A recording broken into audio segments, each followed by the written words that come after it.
ከእግዚአብሔር ዘንድ በተሰጠችው ዕውቀት ከስጋና ከደም ፈቃድ ውጭ የሆነ አንድ ምስክርነት ሰጠ። ቀናተኛ ማለት ከራሱ እምነትና ከራሱ ቋንቋ ከራሱ ባህል በስተቀር የሌሎችን አጥብቆ የሚጠላ ማለት ነው። የሚጸይፍ ራእይ አይቶ ነው አሕዛብን ማስተማር የጀመረው እንጂ ተጸይፏቸው ይኖር ነበር።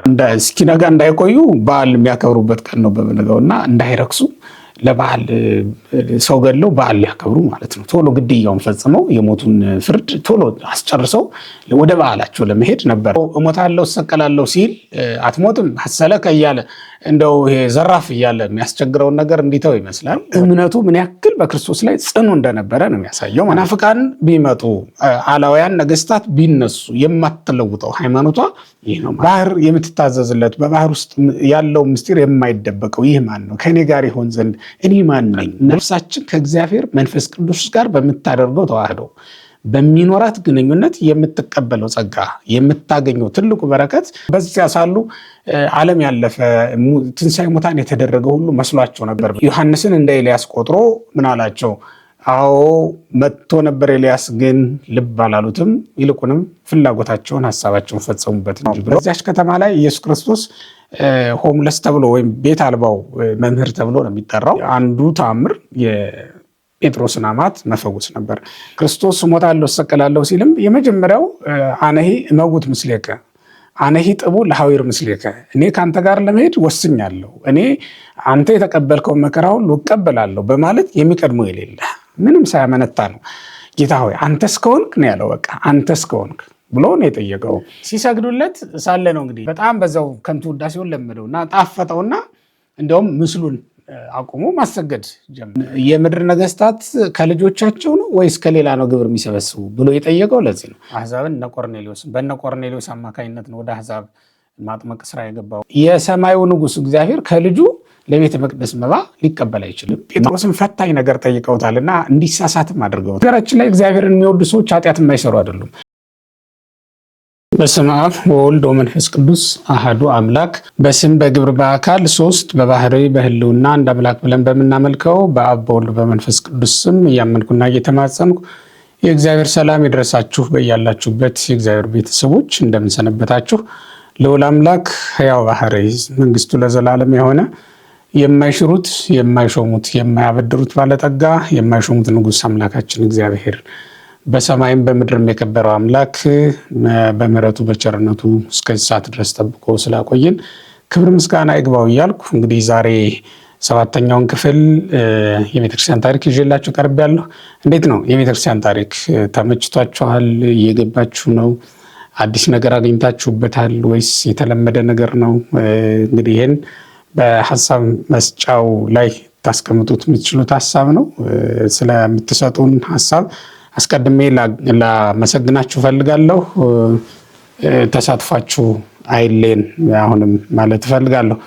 እንግዲህ ዛሬ በዚህ በሰባተኛው ክፍል ላይ እንድናነሳው የሚያስፈልግ ብዬ ያሰብኩት ባለፈው በእርግጥ የተወሰኑ ነገሮችን ለማነሳሳት ሞክሬያለሁ። በስድስተኛው ክፍል ላይ እንደሰማችሁት ማለት ነው የቅዱሳን አባቶቻችን የቅዱስ ጴጥሮስንና የቅዱስ ጳውሎስን ታሪክ ለብቻ ለይተን አንድ ክፍል አድርገን ብንመለከተው በሚል ይዤላችሁ ለመቅረብ አስቤያለሁ። ዛሬ እንደ ትናንቱ ሁሉ ዛሬንም እግዚአብሔር ቢባርክልን፣ እንዳለፈው ጊዜ ሁሉ ዛሬም እግዚአብሔር ቢረዳን የምናየው የቅዱሳን ሐዋርያት የቅዱስ ጴጥሮስንና የቅዱስ ጳውሎስን ሐዋርያው ጉዟቸውን ከልደታቸው እስከ ዕለተ ዕረፍታቸው ድረስ ያለውን በትንሹ በጥቂቱ ነው ማነሳላችሁ ማለት ነው። እንግዲህ ገድለ ሐዋርያትን ስንመለከት ሰፊውን ስፍራ ሰፊውን ክፍል ይዞት የምናገኘው የሁለቱ አባቶቻችን ታሪክ ነው። የቅዱስ ጴጥሮስና የቅዱስ ጳውሎስ ማለት ነው። በእርግጥ በጣም ብዙ ሐዋርያው ጉዞዎችን አድርገዋል። በጣም ብዙ ሀገራትን አጥምቀዋል፣ አቁርበዋል እና በሰማዕትነትም በማረፍ ለብዙ ምዕመናን አባትም አብነትም መሆን የቻሉ አባቶቻችን ናቸው።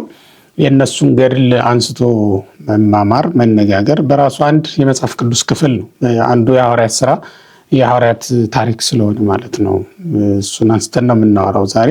የእነዚህን ታላላቅ ቅዱሳን አባቶቻችን ከሐዋርያት ለይተን የምናነሳው እንግዲህ በስፋት የተጻፈልንም እሱ ነው። ከዛ በተጨማሪ ደግሞ የሌሎችንም እንደማዘከር ይቆጠራል ማለት ነው። የሁለቱም አባቶቻችን የቅዱስ ጴጥሮስ የቅዱስ ጳውሎስ በረከታቸው ረድኤታቸው በእናንተ በምትሰሙት እኔም በማቀርበው በእኔም ላይ አድሮብን ለዘላለም ይኖር። ቅዱስ ጴጥሮስ አባቱ ዮና እንደሚባል በመጽሐፍ ቅዱስም ላይ ተጽፏል። ስምዖን ወልደ ዮና እየተባለ ስለሚጠራ ማለት ነው። አምላካችን መድኃኒታችን ኢየሱስ ክርስቶስ የዮና ልጅ ስምዖን ሆይ ብሎ ነው የሚጠራው ቅዱስ ጴጥሮስን። ከሌሎቹ በተለየ ሁኔታ የዮና ልጅ ስምዖን ሆይ ብሎ ነው የሚጠራው። እንግዲህ ይሄ በተለያየ ምክንያት ይሆናል። ስምዖን ወልደ ዮና እየተባለ ይጠራበታል። አባቱ ዮና ነው። ትውልዱ እና ነገዱ ከነገደ ሮቤል እንደሆነም ባለታሪኮች ነግረውናል።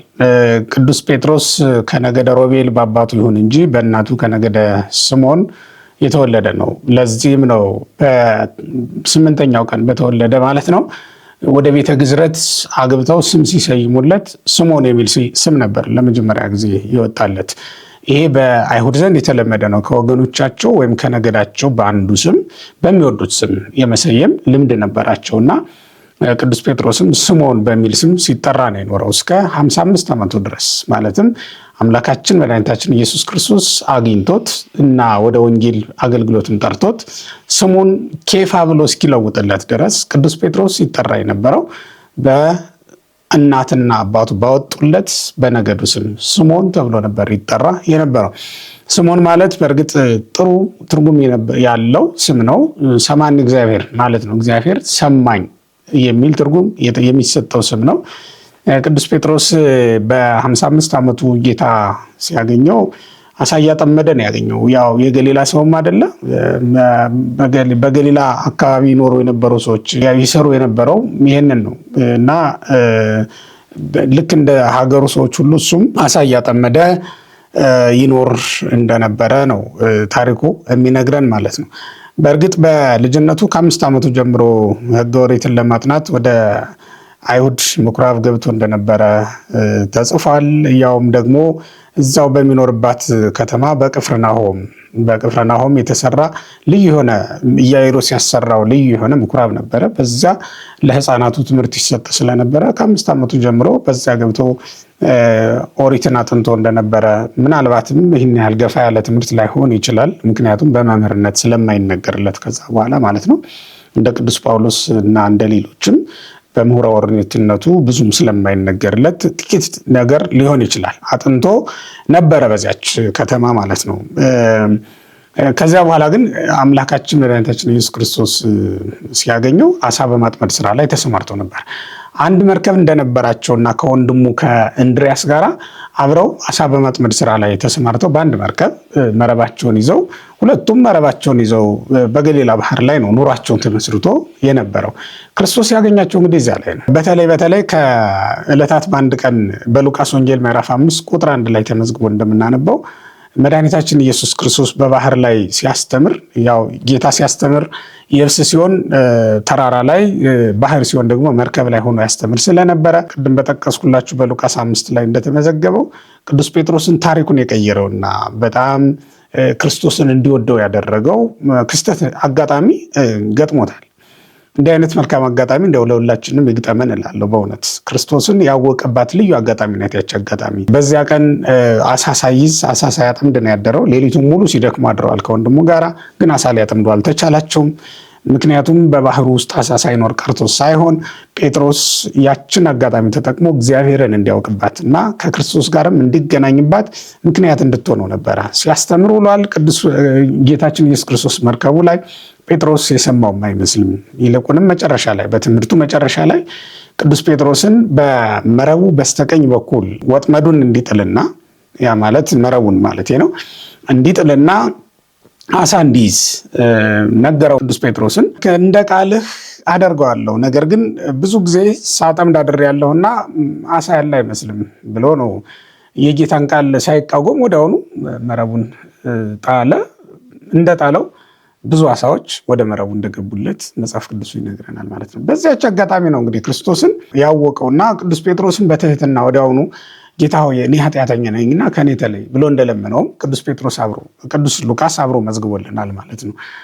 ይህንን ያለው ቅዱስ ጴጥሮስ ይላሉ ሊቃውንቱ በባህር ውስጥ አሳ መኖሩን እንዲካወቀ በእኔ ልብ ውስጥ ያለውንስ ነገር ሳያውቅ ይቀራል፣ ስለዚህም ይፈርድብኛል ብሎ ነው ብለውታል።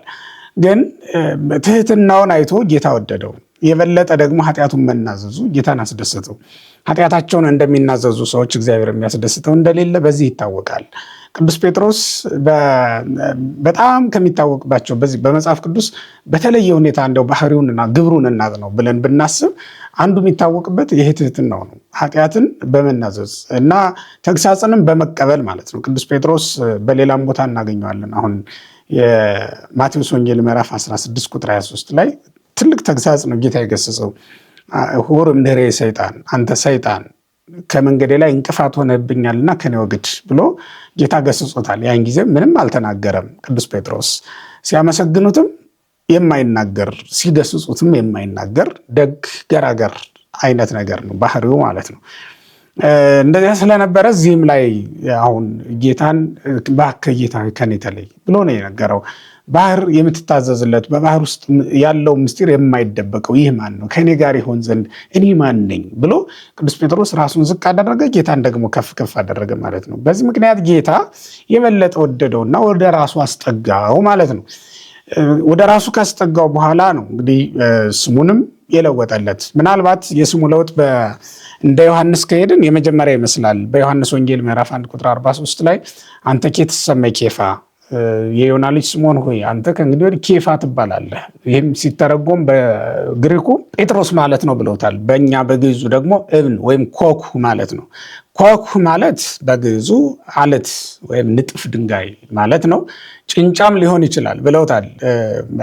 ንጹሕ ምንጭ ወይም ደግሞ ዜና ሐዋርያት የሚለው መጽሐፍ የጻፉት ሊቅ ደግሞ ጭንጫ ማለትም ሊሆን ይችላል ብለው ተርጉመውታል።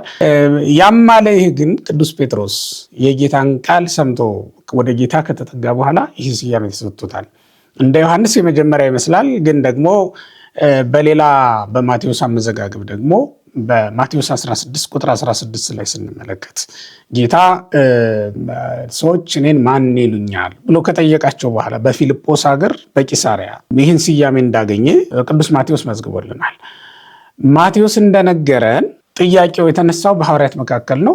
እናንተስ ማን ትሉኛላችሁ? አንትሙሰ መነ ትብሉኒ፣ እናንተስ እኔን ማን ትሉኛላችሁ ብሎ ሲጠይቃቸው አንተ ውእቱ ክርስቶስ ወልደ እግዚአብሔር ሕያው፣ የሕያው እግዚአብሔር ልጅ ክርስቶስ አንተ ነህ ብሎ ጥያቄውን የመለሰው ቅዱስ ጴጥሮስ ነው። ይህን ጥያቄ ሲመልስ ነው ጌታ ደስ ብሎት አንተ ኬትሰመይ ኬፋ፣ አንተ ኮኩ ወዲበ ዛቲ ኮኩ ሐንጻ ለቤተክርስቲያኔ፣ አንተ አለት ነህ፣ በአንተ አለትነት ላይ ክብርት ቤተክርስቲያኔን እሰራታለሁ ብሎ እንደነገረው ተጽፏል ማለት ነው። ያም አለ ይህ ቅዱስ ጴጥሮስ አለትነቱ ተመዝግቧል። አለት የተባለበት ምክንያት ጽናቱን ለማጠየቅ ነው ብለውናል አባቶቻችን። አለት የቀን ሐሩር የሌሊት ቁር ይወርድበታል፣ ግን መልኩም ግብሩም አይለወጥም፣ ባለበት ጸንቶ ይኖራል። ዓለም ከተፈጠረ እስከዛሬ ድረስ አለት ያው አለት ነው፣ ባለበት ጸንቶ ይኖራል ማለት ነው። ዝናብ የማይሸረሽረው፣ ነፋስ የማያናውጠው፣ ከቆመበት ስፍራ ማንም ምን የማያነቃንቀው በመሆኑ ምክንያት አለት ተብሎ ተጠርቷል ነው። ቅዱስ ጴጥሮስም አለት የተባለው ከዚህ የተነሳ ነው። በአንተ አለትነት ላይ ማለቱ ደግሞ በአንተ ሃይማኖት ላይ በዚህ ሃይማኖት ላይ አንተ ውእቱ ክርስቶስ ወልደ እግዚአብሔር የምትለዋ ናት አለት የተባለችው ወይም ማለት ያሰኘችው እሷ ናት። በእሷ ላይ ቤተክርስቲያን ወይም ምእመን ታንጻ ትኖራለች። ይህም ማለት ወልድ ዋህድ በተዋህዶ ከበረ። ወልደ እግዚአብሔር ነው፣ ግን ደግሞ ወልደ ማርያም ነው። በታች ወልደ ማርያም በላይ ደግሞ ወልደ እግዚአብሔር ተብሎ ይጠራል። ከላይ ወልደ እግዚአብሔር ከታች ደግሞ ወልደ ማርያም ብለን ብንጠራውም ያው አንድ እሱ ክርስቶስ እንደሆነ ለመንገር ነው እንዲህ ተብሎ የተነገረው። አንተ አለት ነህ፣ በአንተ አለትነት ላይ ምእመን ታንጻ ተሰርታ ትኖራለች የተባለው ከዚህ የተነሳ ነው ማለት ነው። ስለዚህም ምእመን ዛሬም ድረስ እስከ ዕለተ ምጽአትም ቢሆን አንተ ውእቱ ክርስቶስ እያለች ትኖራለች። ይህም ከስጋና ከደም ጋር በመማከር አይደለም። ሐዋርያው ቅዱስ ጳውሎስ እንደተናገረው ጌታ በጠራው ጊዜ ከስጋና ከደም ጋር አልተማከርኩም አይደለ ያለው በገላትያ መልእክቱ ላይ እንደነገረን፣ እኛም ከስጋና ከደም ጋር ተማክረን ሳይሆን ከእግዚአብሔር ጋር ተማክረን ነፍሳችን ከእግዚአብሔር መንፈስ ቅዱስ ጋር በምታደርገው ተዋህዶ በሚኖራት ግንኙነት የምትቀበለው ጸጋ የምታገኘው ትልቁ በረከት አንተ ውእቱ ክርስቶስ ወልደ እግዚአብሔር ሕያው የሚለውን ትልቅ ምስክርነት ነው ማለት ነው። በዚህ ላይ ታነጻ ትኖራለች። መናፍቃን ቢመጡ አላውያን ነገስታት ቢነሱ የማትለውጠው ሃይማኖቷ ይህ ነው ማለት ነው። ጴጥሮስን አለት ያሰኘው ይሄ ነው። አንተ ውእቱ ክርስቶስ ወልደ እግዚአብሔር ሕያው የሚለው ይህም ደግሞ ከስጋ ከደም የተገኘ ያይደለ ራሱ ክርስቶስም እንደነገረን እስመ ኢከሰተ ለከ ዘሥጋ ወደም አላ አቡየ ሰማያዊ ሰማያዊ አባቴ ገልጦልሃል እንጂ ስጋና ደም ይህን አልገለጠልህም ብሎ እንደነገረው ከነገማልያል በተማረው ባጠናው ዕውቀት አይደለም። ወይም ቀደም ሲል እንደነገርኳችሁ በቅፍርናሆም በምትገኘው ምኩራብ ውስጥ ገብቶ ከመምህራኑ አጠገብ ቁጭ ብሎ ባገኘው ትምህርትም አይደለም። ከዚያ በተለየ ሁኔታ ከእግዚአብሔር ዘንድ በተሰጠችው ዕውቀት ከስጋና ከደም ፈቃድ ውጭ የሆነ አንድ ምስክርነት ሰጠ። ያም አንተ ውእቱ ክርስቶስ ወልደ እግዚአብሔር ሕያው የሚለው ነበረ። እሱን እንግዲህ መሰረት አድርጎ ነው ምዕመንን በዚያ ላይ ያነጻትና አጽንቷት ሲኖር የነበረው ማለት ነው። በዚህ መሰረት እንግዲህ ታነጻ የምትኖር ቤተክርስቲያን ያለችን ማለት ነው። እንግዲህ ቅዱስ ጴጥሮስ ያደገበት እንደነገርኳችሁ በምኩራብ ገብቶ ኦሪትን እያጠና አድጓል። ያችን ምኩራብ ደግሞ ኢያኢሮስ ያሰራት ምኩራብ ነበረች በቅፍርናሆም ከተማ። ያች ቅፍርናሆም እንግዲህ ዘ ታውን ኦፍ ጂሰስ ተብላ የምትጠራ የኢየሱስ ክርስቶስ ከተማ ተብላ የምትጠራ ከተማ ናት ይቺ ቅፍርናሆም። በዚያች ከተማ ላይ ኢየሱስ ክርስቶስ ሆምለስ ተብሎ ወይም ቤት አልባው መምህር ተብሎ ነው የሚጠራው። በቅፍርናሆም ከተማ ዛሬም ድረስ ቤት አልባ መሆኑን ሊያሳይ የሚችል ቅርጻ ቅርጽ ይገኛል። በዚያች ከተማ በጣም ብዙ ጊዜ ይኖርባት የነበረና ያስተምርባት የነበረች የወደብ ከተማ እንደነበረች ተጽፏል።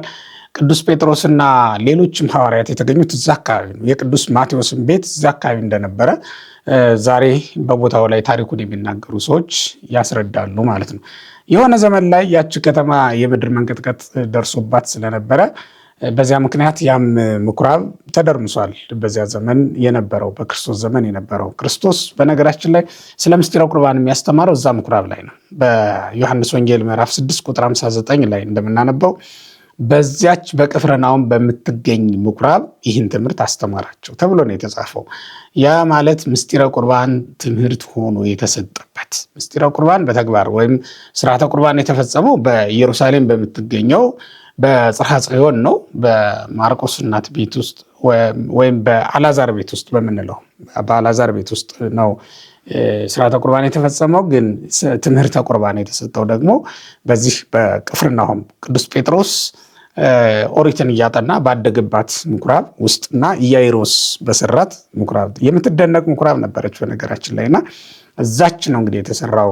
ምናልባትም የጴጥሮስን ቤት ከዛ ሩቅ አይደለም፣ ዛሬ እንደምናየው ከሆነ ማለት ነው። ፍርስራሹ ብለው የሚያሳዩን ቦታ ዛሬ ከዚያው ከምኩራቡ ብዙም የራቀ አይደለም አልነበረም። ሐማተ ጴጥሮስ ትገኝበት የነበረው ያው በእነሱ ልማድ አብረው ነው የኖሩ የነበረው። በአብዛኛው ቅዱስ ጴጥሮስ ኮንኮርዲያ ተብላ ትጠራ የነበረች ሚስት እንደነበረችው እና አግብቶ ይኖር የነበረ ሰው መሆኑን በታሪክ ተመዝግቦ እናገኛለን ማለት ነው። ያው አግብቶ ሲኖር አሳ ማጥመድን ስራ አድርጎ ነው ይኖር የነበረው ማለት ነው። አምላካችን መድኃኒታችን ኢየሱስ ክርስቶስ ከጠራው በኋላ ታሪኩ በዝቷል የቅዱስ ጴጥሮስ እና እንግዲህ ሁሉን ትቶ እስኪከተል ድረስ ያደረገው የአማቱ መፈወስ እንደሆነም እንዲሁ ይነገርለታል። ሁሉን ትተን ተከተልን ነው የሚለው። አማቱ የተፈወሰችው በማቴዎስ ወንጌል ምዕራፍ 8 ቁጥር 14 ላይ ነው። ጌታ ያንን ታምራት ሲያደርግ የመጀመሪያው ታምርም ስለሆነ ይሄ የመጀመሪያው ታምር ስላችሁ የመጀመሪያው ዓመት ላይ የተደረገ ለማለት ነው። በማቴዎስ 8:14 ላይ የተጻፈውን ታምር ነው። ይህ ከተራራ ከወረደ ብዙም አልቆየም። እስከ ምዕራፍ 7 ተራራው ላይ ሆኖ የሰበከው ስብከት ነው። ከተራራ እንደወረደ ያደረጋቸው ታምራቶች ናቸው እዛ ላይ የተመዘገቡት እና የመጀመሪያው ቀን ስብከት እንደተሰበከ ነው። ብዙም የቆየ አይደለም። ያው ጴጥሮስ የመጀመሪያው ደቀ መዝሙር ስለሆነ ከመጀመሪያው ከክርስቶስ ጋር አብሮ ነበረ። እነሱን አስከትሎ ነው እንግዲህ ወደ ከተማ የሚወርደው ማለት ነው። ከተራራው እንደወረደ የጴጥሮስን አማት ለምጻሙን ያነጻው መጀመሪያ። ከዛ ቀጥሎ እንግዲህ ሌሎች ታምራቶች አሉ። እንግዲህ አንዱ ታምር የጴጥሮስን አማት መፈወስ ነበር። ይሄ ከክርስቶስ እንዳይለይ ምክንያት እንደሆነው ይነገርለታል ማለት ነው። ቅዱስ ጴጥሮስ እንግዲህ ሌላው የሚታወቅበት ነገር ከደቀ መዛሙርቱ መካከል ንቁ ተሳትፎ ያደርግ የነበረ ደቀ መዝሙር መሆኑ ነው የሚነገርለት። አስቀድሞ በባህር ላይ እንዲሄድ የጸለየውም እሱ ነው። ንቁ ተሳትፎ ከሚያደርግባቸው ነገሮች እንደው የንግግር የቃል ብቻ አይደለም የተግባርም ንቁ ተሳትፎ ያደርግ እንደነበረና ክርስቶስን ለመምሰል በጣም ጥረት ያደርግ እንደነበረ ይነገራል። ክርስቶስ እሞታለሁ እሰቀላለሁ ሲልም የመጀመሪያው አነሂ እመውት ምስሌከ አነሂ ጥቡ ለሐዊር ምስሌከ፣ እኔ ከአንተ ጋር ለመሄድ ወስኛለሁ፣ እኔ አንተ የተቀበልከውን መከራ ሁሉ እቀበላለሁ በማለት የሚቀድመው የሌለ ነው ቅዱስ ጴጥሮስ። ስለዚህ በቃል ብቻ ሳይሆን በተግባርም ደግሞ በባህር ላይ ክርስቶስ ሲሄድ ቢመለከተው እመሳ አንተሁ እግዚኦ አዘዘኒ እምጻቤከ እንተ ዲበ ማይ ብሎ የጸለየ የማቴዎስ ወንጌል ምዕራፍ 14 ቁጥር 28 ላይ እንደምናነበው ማለት ነው። ጌታ ሆይ አንተስ ከሆንክ በባህር ላይ እንድመጣ አዘዘኝ። ይህ በጣም ትልቅ ሃይማኖት ነው። በነገራችን ላይ በባህር ላይ ሄደ እስከዛ ድረስ ማንም ሰው ስላልነበረ ማለት ነው። እና ጴጥሮስ ምንም ሳይጠራጠር ምንም ሳያመነታ ነው ጌታ ሆይ አንተስ ከሆንክ ነው ያለው። በቃ አንተስ ከሆንክ ብሎ ነው የጠየቀው። ምክንያቱም እሱ ከሆነ በባህር ላይ እንዲሄድ ያደርገኛል ብሎ ጴጥሮስ አምኖት እንደነበረ ነው የሚያሳየው። ጴጥሮስ አምኖታል። ከዛ በፊት በተሰጠው ትምህርት፣ ከዛ በፊት በተደረገው ታምራት ክርስቶስ በባህር ላይ ስልጣን ያለው አምላክ እንደሆነ አምኗል ማለት ነው ቅዱስ ጴጥሮስ። ምክንያቱም ባህር አሳ ስጭ ሲላት የምትሰጥ ሆና አይቷላ። በመጀመሪያ ገና ሲመጣ እኮ ባህርን አሳ ሲያስገብራት ወይም አሳ ለጴጥሮስ እንድትሰጠው ያደረጋት እሱ ነው። በሱ ፈቃድ ባህር አሳ ትሰጣለች። ስለዚህ በሱ ፈቃድ ደግሞ እንዲራመድባት ትሆናለች ማለት ነው። ስለዚህም ነው እመሳ አንተሁ እግዚኦ፣ ትልቅ ንግግር ነው የተናገረው። በነገራችን ላይ ጌታ ሆይ አንተስ ከሆንክ ብሎ ነው የተናገረው። እምነቱ ምን ያክል በክርስቶስ ላይ ጽኑ እንደነበረ ነው የሚያሳየው ማለት ነው። ከዛ በኋላ ወጣኔነቱን የሚያሳየው ግን ምንም እንኳን ይህንን ቃል ያመነ የተናገረ ቢሆንም ቅሉ ነፋሱ ማይበሉ ሲመጣ ደግሞ ባህሩ እንደው ያሰጥመኝ ይሆን ማለቱ ግን እንዳልቀረ ያው ይታወቃል በኋላ በገጠመው ነገር። ቢሆንም ግን በእውነት መከራም ሲመጣው ወደ ክርስቶስ ነው የጮኸው። ጌታ ሆይ መስጠም ጀምሬያለሁ ብሎ ነው ወደ ጌታ እጁን ዘርግቶ መጮህ የጀመረው እና መስጠም በጀመረ ጊዜ አቤቱ አድነኝ ብሎ ጮኸ ብሎ መዝግቦለታል ቅዱስ ማቴዎስ። እና መስጠም እንኳን ሲጀምር አቤቱ አድነኝ ብሎ ወደ ራሱ ነው የጸለየው። እንዲያው ወደ ወቀሳ አልገባም። እንዲያው በባህር ላይ ና ብለህ ደህና በመርከብ የተቀመጥኩትን ልታሰጥመኝ አይደለም ያለው። ጌታ ሆይ እባክህ አድነኝ ብሎ ወደ ጌታ ጮኸ ነው የሚለው። አሁንም እምነቱን ነው የሚያሳየው። በመካከል ያው ፈተና ገጥሞታል። ያው መውጣት መውረድ አለ አይደል? ይሄ ያጋጥማል በክርስትና ሕይወት ውስጥ ይሄ ያለ ነገር ነው። ግን ጴጥሮስ አሁንም እጅ አልሰጠም። ወደ ጌታ መለስ ብሎ አሁንም አድነኝ ብሎ በባህር ላይ እንድመጣ ያደረግከኝ አንተ ነህ፣ አሁንም አድነኝ ብሎ የጠየቀው እሱ ነው ማለት ነው። እንግዲህ በባህር ላይ የሄደ ማንም አልነበረም። ከዛ በፊት ባህር የከፈሉ አሉ፣ እውነት ነው። ኤልያስን ብንወስድ፣ ኤልሳን ብንወስድ፣ ሙሴን ብንወስድ ሌሎችም ባህር ከፍለው እንደተሻገሩ እናውቃለን። ይሄንን ጴጥሮስም ያውቃል በታሪክ የአይሁድ ታሪክ ስለሆነ። ግን በባህር ላይ ሄደ ማንም አልነበረም። የእሱ መምህር ኢየሱስ ክርስቶስ ለመጀመሪያ ጊዜ በባህር ላይ ሄደ። በባህር ላይ መንገድ ያለው ከሱ በቀር ማንም አልነበረምና ጴጥሮስ ምንም እንኳን ከዛ በፊት ያደረገው ባይኖርም አዲስ ታሪክ ለመጀመር አንተስ ከሆንክ በባህር ላይ እንድመጣ አዘዘኝ ብሎ በባህር ላይ ለመሄድ ወስኖ እንደተነሳ ነው የሚነግረን ማለት ነው። ይሄ እምነቱን ወይም ሃይማኖቱን በሚገባ ያስረዳናል። በክርስቶስ ላይ የነበረው መተማመን ክርስቶስ በባህር ላይ መንገድ አውጥቶ ሰዎችን ወይም ያመኑበትን ማስኬድ እንደሚችል ያሳያል ማለት ነው። በተጨማሪም ጴጥሮስ ብዙ ጥያቄዎችን በማንሳት ይታወቃል በቅዱስ ወንጌል ላይ። እንግዲህ በተለያዩ የወንጌል ክፍሎች ተጽፎ የምናገኘው አለ። የማቴዎስ ወንጌል ምዕራፍ 18 ቁጥር 21 ላይ፣ ምዕራፍ 19 ቁጥር 26 ላይ እና በሌሎቹ ምዕራፎች ላይ እንግዲህ በቅዱስ ጴጥሮስ ጠያቂ ነው። ጥያቄዎችን ያቀርብ ነበረ። ከዕለታት በአንድ ቀን እንዲያው ከትንሣኤ በኋላ ፈራ ተባ ይል ነበረና ወይም ከትንሣኤ በፊትም በአንዳንድ ነገሮች እንዲያው እንዲህ አይነት ፍርሃቶች ይታዩበት ነበረ። በዮሐንስ በኩል እሱ እንኳን መጠየቅ ባይችል በዮሐንስ በኩል ያስጠየቅበትም ጊዜ ስለነበረ ነው ይህንን እምላቸው። በዮሐንስ በኩል ያስጠየቀው ማን ነው የሚያስይዝ የሚለውን ነበር። የሚለውን ጥያቄ በዮሐንስ በኩል ምናልባትም የፈራ ይመስላል እና በዮሐንስ በኩል ጥያቄው እንዲቀርብ ማድረጉን ይነግረናል። እንዲህ እያልን ስንሄድ እንግዲህ ለተጠየቁ ጥያቄዎች መልስ መስጠትም ከጴጥሮስ የሚቀድም ሰው ያለ አይመስልም። ይህም በማቴዎስ 16 ላይ ቅድም ያነሳውላችሁ አንዱ ማስረጃ ነው። የመጀመሪያውን ሹመትም ከጌታ የተቀበለው እሱ ነው። የመጀመሪያው ሹመት ያልኳችሁ ማቴዎስ 16:18 ላይ የሚገኘው የመንግስተ ሰማያትን መክፈቻ እሰጥሃለሁ የሚለው ቃል የመጀመሪያውን ሹመት እንግዲህ ከጌታ እጅ የተቀበለው ከጌታ ቃል የተቀበለው እሱ ነው። የመጀመሪያው ምስክርነትም የሰጠ እሱ ስለሆነ የመጀመሪያውን ሹመትም እሱ ለመቀበል በቅቷል ማለት ነው። ያው የቤተ ክርስቲያን ስልጣን በሰማዕትነት የሚገኝ ነው፣ በምስክርነት የሚገኝ ነው። በዚህ ምክንያት ከጌታ ቃል ብፁዕ አንተ ተብሎ የምስጋና ቃልን ተቀብሏል። ግን በምስጋና ብቻ ሳይሆን በነቀፋም ጌታ ተመልሶበታል። ማቴዎስ 16:23 ላይ እንደምንረዳው አንተ ሰይጣን ብሎ እንደነቀፈው እንረዳለን ማለት ነው። ይህም ብቻ ብሎም ግን ዝም አላለውም ጌታ። አሁንም ትዕግስቱን ተከትሎ ተመልክቶ ወደ ደብረ ታቦር ይዟቸው ከወጡ ደቀ መዛሙርት መካከልም አንዱ ነው ቅዱስ ጴጥሮስ። እሞታለሁ እሰቀላለሁ ሲል አትሞትም ሐሰለከ እያለ እንደው ይሄ ዘራፍ እያለ የሚያስቸግረውን ነገር እንዲተው ይመስላል ወደ ደብረ ታቦር ይዟቸው ወጥቷል። በቂሳሪያ የጠየቃቸውም በስድስተኛው ከ6 ቀን በኋላ ነው ይዟቸው የሚወጣው። ከ6 ቀን በፊት በቂሳሪያ ሰዎች እኔን ማን ይሉኛል የሚለውን ጥያቄ ጠይቆ ጴጥሮስ የመለሰለት ይታወቃል። ስላነሳ ነው ቅድም ማለት ነው፣ አልደግሞም።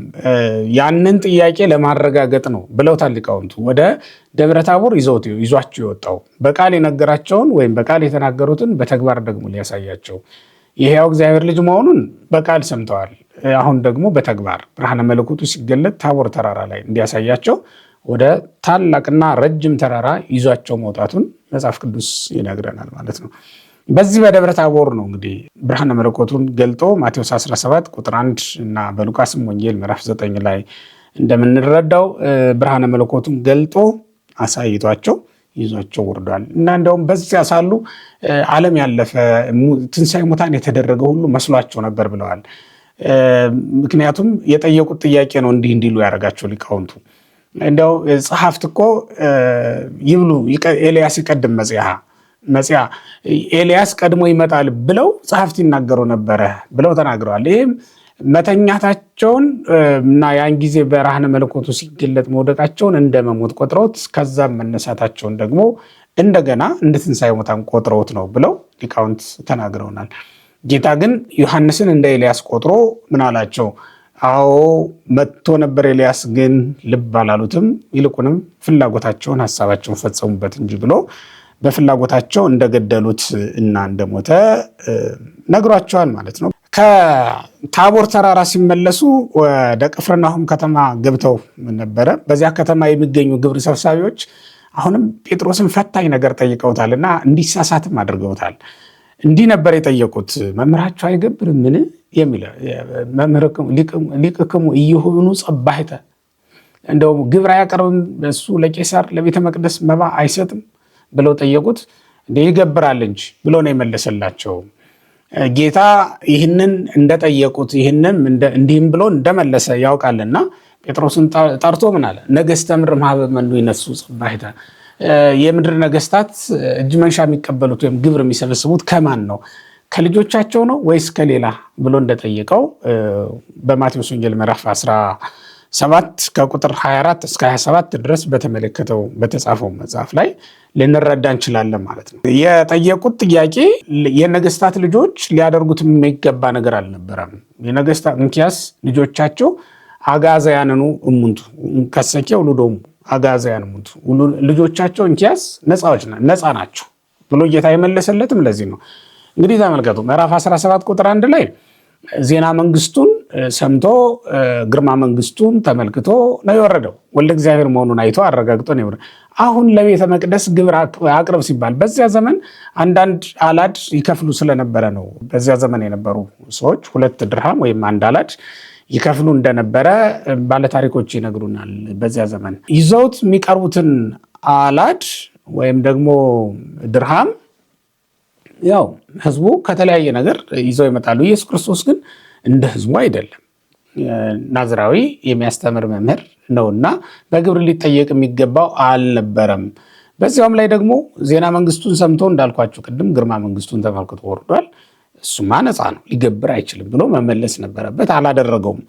ይህም ባለማለቱም ነው ጌታ የምድር ነገስታት ከልጆቻቸው ነው ወይስ ከሌላ ነው ግብር የሚሰበስቡ ብሎ የጠየቀው። ለዚህ ነው የምድር ነገስታት ከልጆቻቸው ግብር የማይሰበስቡ ከሆነ የሰማዩ ንጉሥ እግዚአብሔር ከልጁ ለቤተ መቅደስ መባ ሊቀበል አይችልም ማለት ነው። የሚያሳየው ነገር እሱን ነው። ሆኖም ግን ይላል ከመ ኢያንጎርጉሩ እንዳያንጎራጉሩ እንዳያዝኑብን ሂድና ወደ ባህር ወርደህ መቃጥንህን ጥለህ ከባህር የምታገኘውን አሳ ወስደህ ከሆዱ ውስጥ የምታገኘውን ወርቅ ወስደህ ስጣቸው ብሎ እንግዲህ 4 መክሊት እንዳገኘ ታሪኩ ይነግረናል። ያንን ወስዶ እንግዲህ ገብሮላቸዋል ማለት ነው። ጌታም እንደ አምላክነቱ ባህር ገብራለታለች፣ እንደ ሰውነቱ ደግሞ እሱ ራሱ ግብር እንዳቀረበ ይነገርለታል ማለት ነው። ይህም እንዳያዝኑ ነው፣ እነሱ እንዳያዝኑ እና ያንን ምክንያት አድርገው ሐዋርያትንም እሱንም እንዳይጣሏቸው ነበር ይህንን ማድረግ የፈለገው ማለት ነው። በዚህ መሰረት እንግዲህ ቅዱስ ጴጥሮስ ለራሱም ለአምላካችን ለመድኃኒታችን ለኢየሱስ ክርስቶስ ግብርን ያቀረበ እሱ ነው ማለት ነው። ጌታ እግር ማጠብ በጀመረ ጊዜም እንግዲህ ቅድም እንዳልኳችሁ ከጴጥሮስ ጀምሯል። ምናልባትም ከይሁዳ ሚሉም ስላሉ እሱ እንዳለ ሆኖ ማለት ነው። የዮሐንስ ወንጌል ምዕራፍ 13 ቁጥር 4 እና የሉቃስ ወንጌል ምዕራፍ 22 ቁጥር 34ን ብትመለከቱ መልካም ነው። ለዚህ ታሪክ እንግዲህ እንዲህ እያደረገ በገሊላ ባህር እና በአካባቢው ላይ እየተዘዋወሩ አስተምረዋል ማለት ነው። ጌታ ሲያስተምር እንግዲህ በእነዚያ ሁሉ ቦታዎች ሲዘዋወሩ እንደነበረ ነው የሚነገርላቸው ማለት ነው። ይህንን ካየን እንግዲህ የእግዚአብሔር ቤተሰቦች አሁንም እንቀጥላለን። ቅዱስ ጴጥሮስ የምስጢር ደቀ መዛሙርት ወይም አዕማደ ሐዋርያት የሚባሉት 3ቱ ናቸው፣ ጴጥሮስ፣ ዮሐንስና ያዕቆብ ማለት ነው። እንዲህ ለመባላቸው ደግሞ ምክንያቱ በተለየ ሁኔታ ልዩ ልዩ ነገሮችን ከክርስቶስ ጋር ሄደው አይተው ስለነበረ ምስጢረ ጸሎትን ያዩ እነሱ ናቸው። በጌቴሴማኒ ነው እሱም የተደረገው። ምስጢረ መንግስትንም ያዩ እነሱ ናቸው። በደብረ ታቦር ነው እሱም የተፈጸመው። ምስጢረ ትንሣኤ ሙታንንም ያዩ እነሱ ናቸው። በቤተ ኢያኢሮስ ነው የተደረገው። እሱም ለመጀመሪያ ጊዜ ጌታ ያነሳት ሙት በዛ ስለሆነ የምትገኘው ማለት ነው። ስለዚህ ምስጢረ ትንሣኤ ሙታንን፣ ምስጢረ ጸሎትን፣ ምስጢረ መንግስትን ባዩ በአዕማደ ሐዋርያት ከአዕማደ ሐዋርያት አንዱ ቅዱስ ጴጥሮስ ነበር ማለት ነው። ስለዚህ በአትክልት ስፍራውም ለጸሎት በገባ ጊዜ አስከትሎት ሄደ አንዱ እሱ ነበረ። ደብረ ታቦር ላይ አስከትሎት ነበር እንዳልነው ሁሉ ማለት ነው። ጌታን በጣም አጥብቆ የወደው እንደነበረ ይታወቃል። ለምን ካደው እንዳትሉኝ እሱን እንመጣበታለን። ጌታን እጅግ አጥብቆ የወደው ስለነበረ የወደው የነበረ መሆኑ የሚታወቀው ጌታን ሊይዙ የመጡ ጭፍሮች 400 ናቸው በቁጥር ሲሰሉ። ግን በእነዚያ ላይ ሰይፍ የመዘዘ ጴጥሮስ ብቻ ነው። የጌታ ደቀ መዛሙርት 12 ናቸው። ከነዚያ መካከልም 3ቱ ናቸው እንግዲህ ተከትለውት ወደ ጌቴሴማኒ ገብተው የነበረው ማለት ነው። ከዛ ሲወጣ ጌታን አገኙት፣ ሊይዙት ተነባብረው መጡ። እነዚህ የአይሁድ ሊቃነ ካህናት ጭፍሮች ናቸው፣ ወታደሮች ናቸው፣ የፈረጠሙ ወታደሮች ናቸው። እና ከነዚህ አንዱ ይገለኛል፣ እሱን ያገኘኛል ሳይል ወዲያውኑ ሊከላከልለት ሰይፉን የመዘዘው ጴጥሮስ ነው። ይሄ ሰይፍ መስዋዕት ሊሰውበት ይዘውት የነበረ ሰይፍ እንደነበረም ሊቃውንቱ አብረው ተርጉመውልናል ማለት ነው። በሉቃስ ምዕራፍ 22 ላይ ያለውን ሲተረጉሙ አብረው ነግረውናል።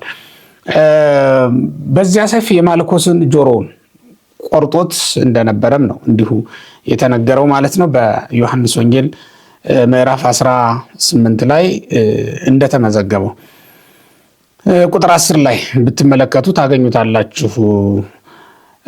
ከዛ በኋላም የያዙት ሰዎች የሚያደርሱበት መከራ ለማየት ተከትሎ ወደ ሊቀ ካህናቱ ግቢ የገባ ከዮሐንስ በቀር ሌላ ማንም አልነበረም። ሌሎቹ ገና ሊይዙት ሲመጡ መብራቱን አይተው የሸሹም እንዳሉ ግን በመጽሐፈ ለሐማርያም በሚባለው መጽሐፍ አባ ሕርያቆስ የደረሰው መጽሐፍ ነው።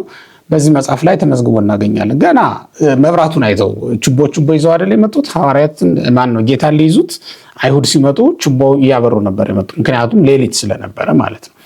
እስኪነጋ እንዳይቆዩ በዓል የሚያከብሩበት ቀን ነው በበነጋውና እንዳይረክሱ ለበዓል ሰው ገለው በዓል ሊያከብሩ ማለት ነው። ቶሎ ግድያውን ፈጽመው የሞቱን ፍርድ ቶሎ አስጨርሰው ወደ በዓላቸው ለመሄድ ነበር አይፈልጉትና እንዳለ በሌሊት ነበር ተይዞ እንዲመጣ የፈለጉት መልእክተኛ ያላኩት። ስለዚህም ገና መብራቱን ሲመለከቱ ይሸሻሉ፣ እንደነ ማቴዎስ ያሉት ማለት ነው። ቀራጭ ስለነበረ ማቴዎስ ይጣሉኛል ብሎ ይፈራ ነበርና በዚህ ምክንያት ሸሽቶ ነበር። ጴጥሮስ ግን አጠገቡ ነበር።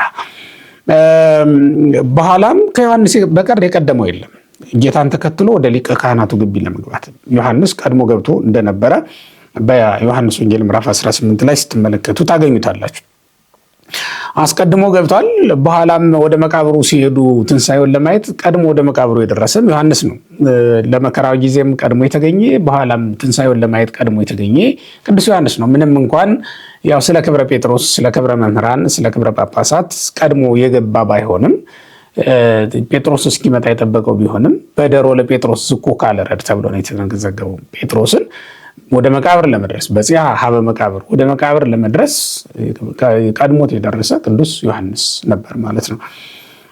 ከዮሐንስ በቀር ማንም በሌለበት በዚያ ስፍራ የተገኘው እሱ ነው። ቆራጥነቱን ተመልከቱ። በኋላ ግን መንፈስ ቅዱስን ካለበሰ የሰው ልጅ ወይም መንፈስ ቅዱስ ካላደረበት የሰው ልጅ ፍርሃት አይቀርለትምና ሞትን መፍራቱ አይቀርምና ይዘውት አንተ ምስለ ኢየሱስ ናዝራዊ ከኢየሱስ ጋራ ነበርክ ከናዝሬቱ ሰው ጋራ ሲሉት እያምሮ ብሎ 3 ጊዜ መላልሶ ክዷል።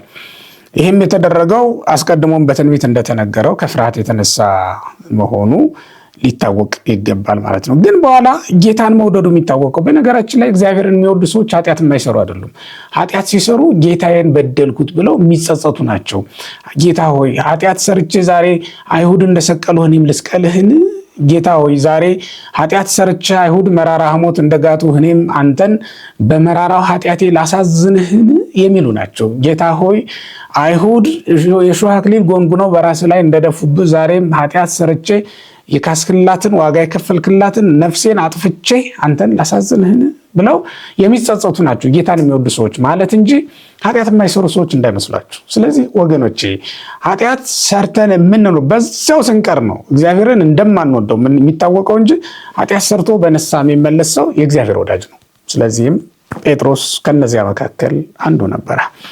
እናም ሂዶ ወዲያውኑ ተጸጽቶ ንስሐ ገብቶ ምርር ብሎ ወበከየ ጴጥሮስ አንበአ መሪረ ነው የሚለው። ምርር ብሎ መራራ ለቅሶን አለቀሰ። በኋላም እንደውም ቅዱስ ያሬድ እንደሚነግረን ነው ነብኪ አንበአ መሪረ ከመ ይህድገነ በትንሣኤው ብሎ ደቀ መዛሙርቱን ያስተባብር እንደነበረ ነው ነብኪ አንበአ መሪረ ከመ ይህድገነ በትንሣኤው ነው የሚለው። መራራ ለቅሶን እናልቅስ በትንሣኤው እንዳይተወን ምስጢረ ትንሣኤው እንዲገልጥልን በኋላም ከሱ ጋር እንደሱ በክብር እንዲያነሳን የሚል ትርጉም የሚሰጠው ነው ብሎ በሐዋርያት መካከልም ይቀሰቅስ የነበረና ክርስቶስን ተከትሎ ከሞተ በኋላ እንኳን እንዳይክዱት እንዳይሸሹት ደቀ መዛሙርቱን ያበረታታ የነበረ ቅዱስ ጴጥሮስ ነው ማለት ነው። ከዚያ በኋላ ነው እንግዲህ በጣም የሚገርመው በእውነት ከትንሣኤው በኋላም የመጀመሪያውን ትንሣኤውን የተመለከተ ከሐዋርያት ቀድሞ ጴጥሮስ ነው። ይህንንም ቅዱስ ጳውሎስ መስክሮለታል።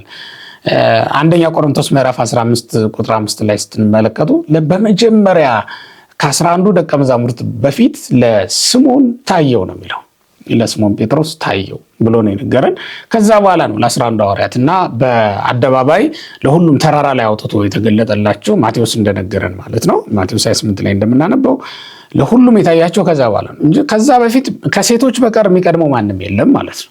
ከ11 ደቀ መዛሙርት የመጀመሪያው ትንሣኤውን ያየ እሱ ነው። ተመልከቱ፣ መጀመሪያ የካደው እሱ ነው። በመጀመሪያም ትንሣኤውን ደግሞ ያየ እሱ ነው። በጣም ይገርማል በእውነት የክርስቶስ ፍቅሩ ስንመለስ ምን ያክል በ3 ቀን ልዩነት ብዙ ቀን አይደለም ይፈጅበት እግዚአብሔር እኛን ለመታረቅ ብዙ ሰዓት ብዙ ቀን አይደለም ይፈጅበት። ወዲያውኑ ንስሐ በገባንባት ቅጽበት እግዚአብሔር እኛን እንደሚታረቀን ማሳያ ነው ማለት ነው። ወዲያውኑ ትንሣኤውን ለመጀመሪያ ጊዜ ያሳየውም ለቅዱስ ጴጥሮስ፣ ምክንያቱም ጴጥሮስ አለመነሳቱን ተጠራጥሮ አያውቅም ነበርና ነው። ስለዚህም ወዲያውኑ ለሱ ታይቶታል። እንዲህ አድርጎ የመለሰውን ጴጥሮስን በኋላም በአይሁድ ጉባኤ መካከል አክብሮታል። ቀደም ሲል እንደነገርኳችሁ በዮሐንስ ወንጌል ምዕራፍ 21 ላይ ቁጥር 15 ጀምሮ ስንመለከት ራእይኪ አባጌ ብሎ የመንጋው ባለቤት ወይም የመንጋው ጠባቂ አድርጎ ከሐዋርያት ጀምሮ ማለት ነው ሁሉንም እንዲመራ እንዲጠብቅ ያደረገው እሱ ነው። ይኸውም የሚታወቀው ጴጥሮስ ሐዋርያትን ባደራ እንደተቀበለ የሚታወቀው ከዛ በኋላ እንዳባት ሆኖ ይመራ የነበረው እሱ ነው። በሐዋርያት ስራ ላይ ተመልከቱት በደንብ ከምዕራፍ 1 ጀምራችሁ ስትመለከቱ ጌታ ካረገ በኋላ ከገሊላ ሲመለሱ ጀምሮ ንግግር የጀመረው ቅዱስ ጴጥሮስ ነው።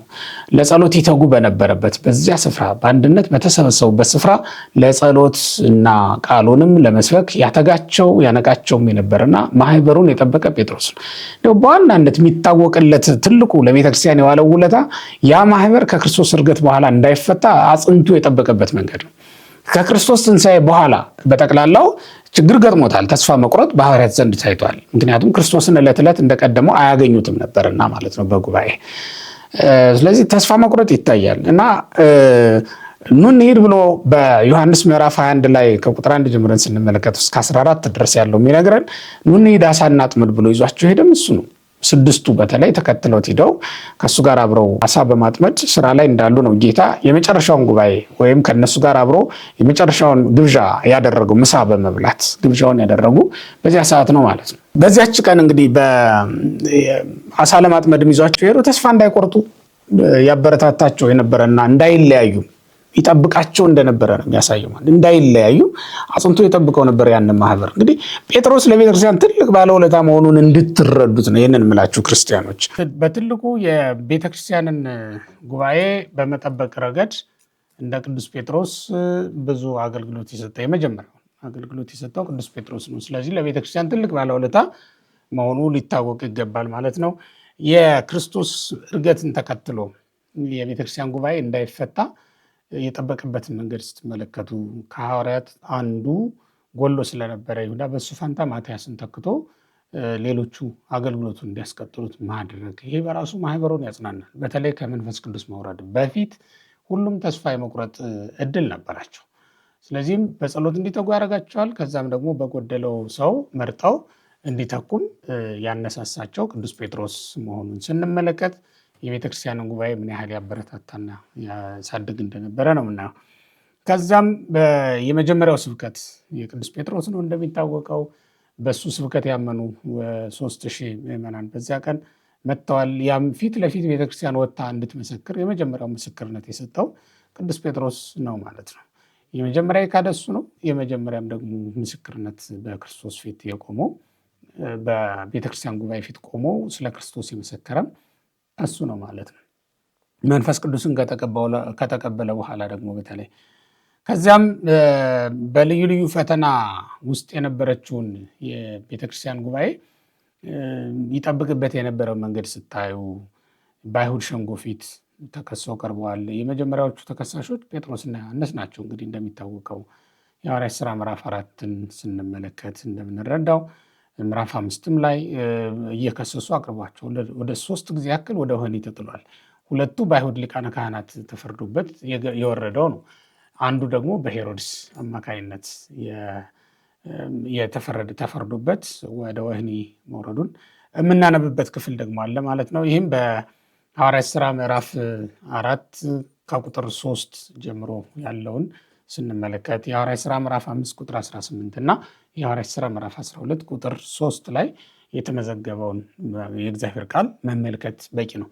እነዚህም የእግዚአብሔር መልአክ ሄሮድስን እስኪገስጸውና ቀስፎም ከምድር ላይ እስኪያስወግደው ድረስ እንግዲህ በጣም ትልልቅ ጥፋቶችን በቤተክርስቲያን ላይ ያደርግ እንደነበረ ነው የምንመለከተው። በተለይ ሄሮድስ አግሪጳ ነው ይህንን ያደረገው። ሄሮድስ አግሪጳ በእናቱ አይሁዳዊ ነው፣ በአባቱ ነው አረማዊ።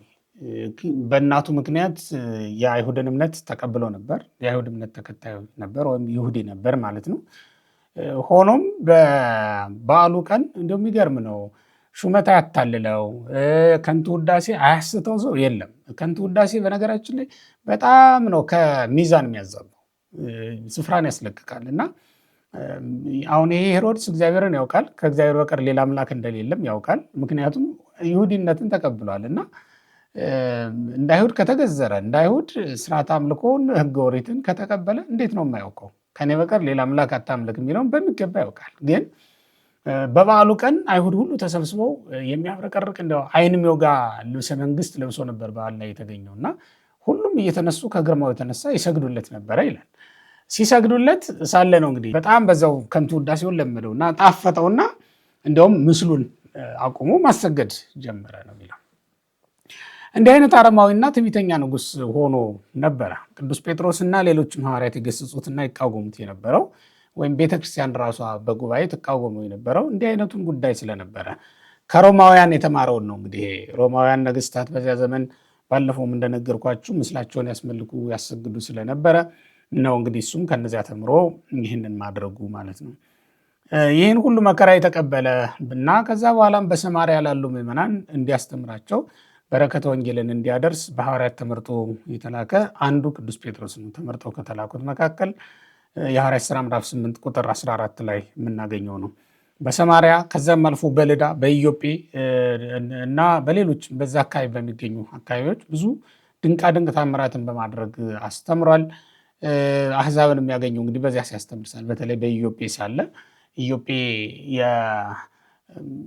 የዮናስ ነቢዩ ወደ ተርሴስ ለመሄድ የተሳፈረባት ከተማ ናት ኢዮጴ።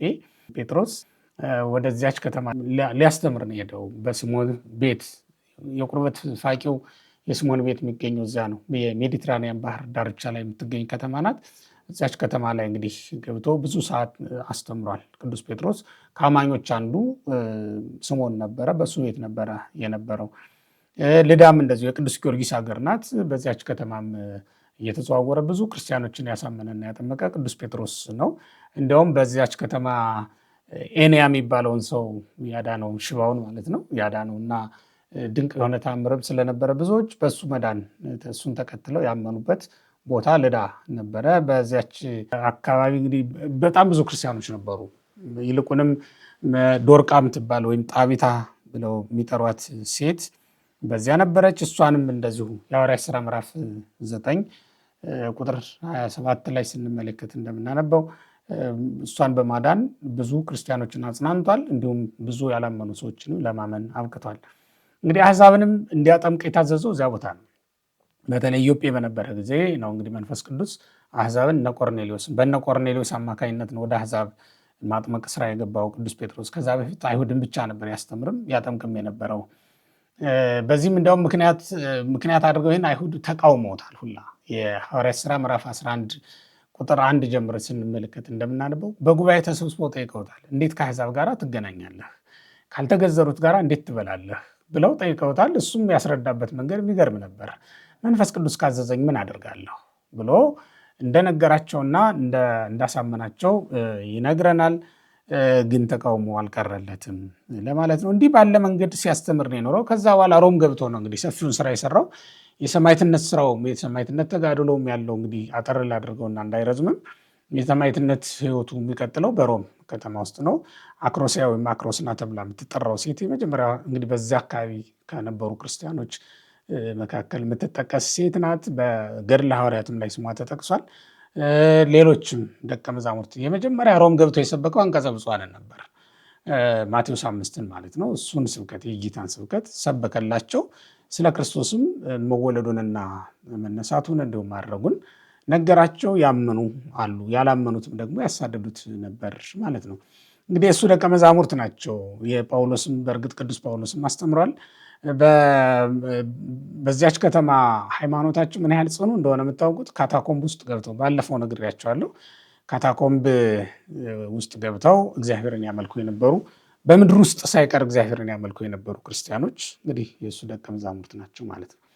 በመጨረሻም በ67 ዓመተ ምህረት እንግዲህ 64 ዓመተ ምህረት ላይ ነው የሮም ከተማ በመቃጠሏ ምክንያት ክርስቲያኖችን ተቀይሟቸዋል የሮም ሕዝብ እና ወታደሮችን አሰማርቶ ኔሮን ቄሳር ክርስቲያኖችን ያሳድድ ስለነበረ በጣም ተሳደው እንዲያዙ ከታወጀባቸው አንዱ ቅዱስ ጴጥሮስ ነው የነበረው።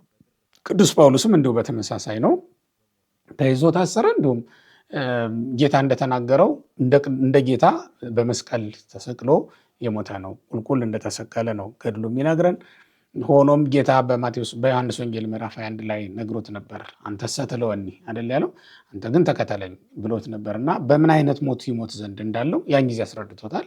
ጴጥሮስ የሚያውቀው ነገር ነው። የተጠሩትም ለሞት እንደሆነ ያውቁታል ሐዋርያት እና ለሹመት ለሽልማት እንዳይደለ ስለሚያውቁት በዚያ ቦታ ላይ በሰማዕትነት በመስቀል ተሰቅሎ እንደ ፈጣሪው እንደሞተ ታሪኩ ይነግረናል ማለት ነው። ስለ ቅዱስ ጴጥሮስ ይህን ያልካልኳችሁ ከዚህ ቀጥሎ ስለ ቅዱስ ጳውሎስም አጠር ያለ ማብራሪያ አጠር ያለ መረጃ ለመስጠት እሞክራለሁ።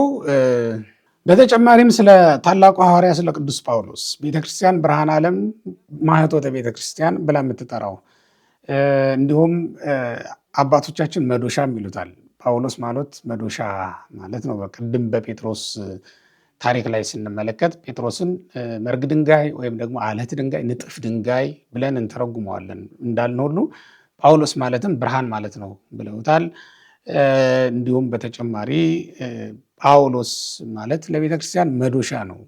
መዶሻ ያልተስማሙትን ሁለት ነገሮች ቀጥቅጦ አንድ ላይ ያደርጋል፣ ያዋህዳል። ማዕድናትን ሁሉ የሚያገናኛቸው አናጢ ወይም አንጥረኛ በመዶሻ ያልተዋህዱትን ያዋህዳል፣ ያልተስማሙትን ሊለያዩ የሚገባቸውንም ይለያያል።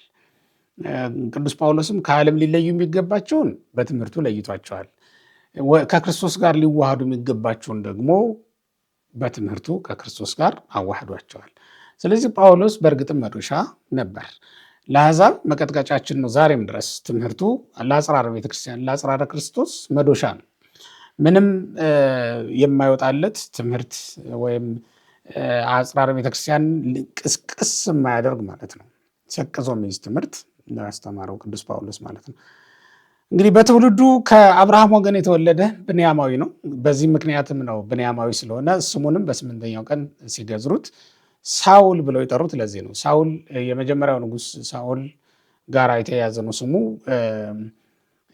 በዚህ ስም የተሰየመው እንግዲህ በጴጥሮስ ታሪክ ላይ እንደተመለከት ነው ከወገኖቻችሁ በአንዱ ስም ማውጣት የተለመደ ስለነበረ በብንያም ነገድ ይሄ ስም የተፈለገ የተወደደ ስም ነበረ ማለት ነው። እናትና አባቱ ምንም እንኳን የገሊላ አካባቢ ሰዎች ቢኖሩም የተመቻቸ ኑሮ ፍለጋ ወደ ኪልቅያ መሄዳቸውንና ከዛም ደግሞ የተመቸ ሌላ ነገር ፍለጋ ወደ ጠርሴስ መሰደዳቸውን ታሪኩ ይነግረናል።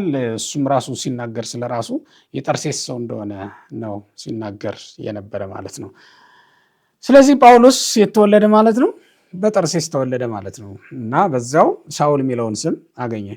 ይችም ጠርሴስ በሜዲትራኒያን ባህር ዳርቻ ላይ የምትገኝ ከተማ ናት። እንደው ወደ አውሮፓ ለመሄድ የአውሮፓን መንገድ ይዞ ለመሄድ በምስራቅ በኩል በሜዲትራኒያን ምስራቅ በኩል ማለት ነው የምትገኝ ከተማ ስለሆነች መንገድም ላይ ያለችና የወደብ ከተማም ስለሆነች ለንግድ በጣም ምቹ ከተማ ናት። በዚህ ምክንያት ሮማውያን ታላቅ ከተማ አድርገዋት ነበረ ማለት ነው።